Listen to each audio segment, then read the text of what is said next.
ఒడిశా కేంద్రంగా పలు ప్రాంతాలకు గంజాయి తరలిస్తున్న ముఠాను యాదాద్రి జిల్లా వలిగొండ పోలీసులు పట్టుకున్నారు. బొలెరో వాహనాలు తరలిస్తున్న 232 కిలోల గంజాయిని స్వాధీనం చేసుకుని ముగ్గురిని అదుపులోకి తీసుకున్నారు. తెలంగాణ ప్రభుత్వం గంజాయి సరఫరాపై ఉక్కుపాదం మోపుతుందని, జిల్లాలో 5 కేసులు నమోదయ్యాయని భువనగిరి డీసీపీ రాజేష్ చంద్ర తెలిపారు.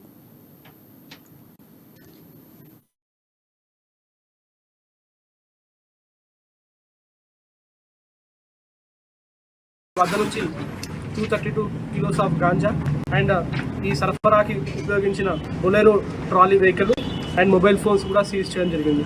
ఈ టీంలో ACP Choutuppal, TI Ramannapet, SI Addagudu స్వయంగా ఆ టీంలో ఉండి ఆ యాక్షన్లో పార్టిసిపేట్ చేసి వాళ్ళని అప్రహెండ్ చేయడం జరిగింది. అండ్ దీనిగాను కమిషనర్ ఆఫ్ పోలీస్ రాచకొండ తరఫున అండ్ ఫ్రమ్ మై సైడ్ ఈ టీం మొత్తాన్ని కూడా అప్రిషియేట్ చేస్తూ ఉన్నాము. ఈ పబ్లిక్కి అండ్ ముఖ్యంగా పేరెంట్స్ అందరికీ కూడా ఒక విన్నతి చేస్తున్నాము. ఈ బ్యాండ్ డ్రగ్స్ గురించి ఏ ఇన్ఫర్మేషన్ ఉన్నా సరే, ఏ చిన్న ఇన్ఫర్మేషన్ ఉన్నా సరే, it will help in busting the network. And గత 4 కేసులు కూడా మన ఏరియాలో జరిగిన కేసులు తీసుకుంటే మనం కేవలము ఈ సప్లై చేసే వాళ్ళనే కాదు, ఎవరైతే సప్లై చేస్తున్నారో ట్రాన్స్పోర్టర్ మాత్రమే కాదు, ఎవరైతే సప్లై చేస్తున్నారో అండ్ డెస్టినేషన్ పాయింట్ దగ్గర ఉన్నారో వాళ్ళని కూడా మొత్తం ఎంటైర్ నెట్వర్క్ కూడా బస్ట్ చేస్తున్నాము.